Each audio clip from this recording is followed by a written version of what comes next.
એની મહાદેવની મંદિરની એક્ઝેક્ટ બાજુમાં ભગવાન સૂર્યનારાયણ અને ભગવતી શ્રી રાંદલમાં બિરાજમાન છે. એના દર્શન આપણે કરીશું. ખૂબ મોટી વિશાળ જગ્યા.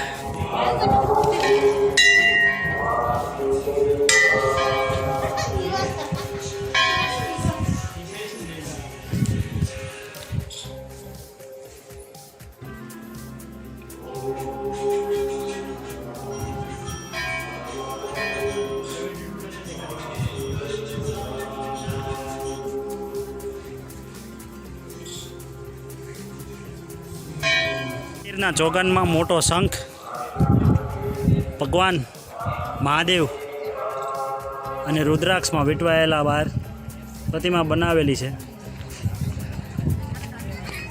આમ તો અહીંયા રાતના સીનમાં ફુવારાને એવું ચાલુ હોય, પણ હાલ દિવસ છે એટલે બંધ છે. પણ સરસ ચોગાનમાં બનાવેલી વિશાળ જગ્યા તમે જોઈ શકો છો. પાર્કિંગની, નાહવા ધોવાની, જમવાની ઉત્તમ વ્યવસ્થા અને હનુમાનજી મહારાજની મોટી પ્રતિમા સામે જોઈ શકો છો. એની જ નીચે એની ગદા પણ મૂકેલી છે.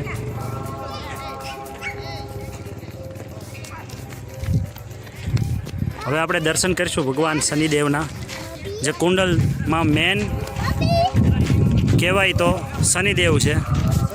દર્શન કુંડલેશ્વર મહાદેવ, 1.25 લાખ રુદ્રાક્ષનું શિવ સ્વરૂપ દર્શન જે આપણે નિહાળ્યું. નાવમાં રામજી મંદિર જોયું તમે, જળ ચડાવવા માટે પીપળ વૃક્ષ કુટીર, શનિદેવ દર્શન, નવગૃહ, અખંડ જ્યોત. આપણે એના દર્શન કરવાના બાકી છે, દર્શન કરીશું. હાલ તમે જોઈ શકો છો આ મંદિર શનિ સિંગણાપુરનું અને આ કુંડળ શનિદેવનું મંદિર બંને એક સમાન માન્યતા ધરાવે છે.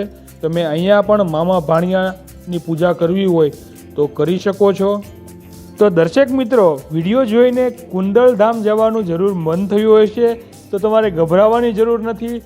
અહીંયાની જે ગૂગલ મેપની લિંક છે તે હું ડિસ્ક્રિપ્શનમાં મૂકી દઈશ, જેના સહાયે તમે સાળંગપુર આવ્યા હો તો આ મંદિરે આસાનીથી આવી શકો, અથવા તમે સાળંગપુરથી ગમે એને પૂછીને પણ કુંડળ ધામ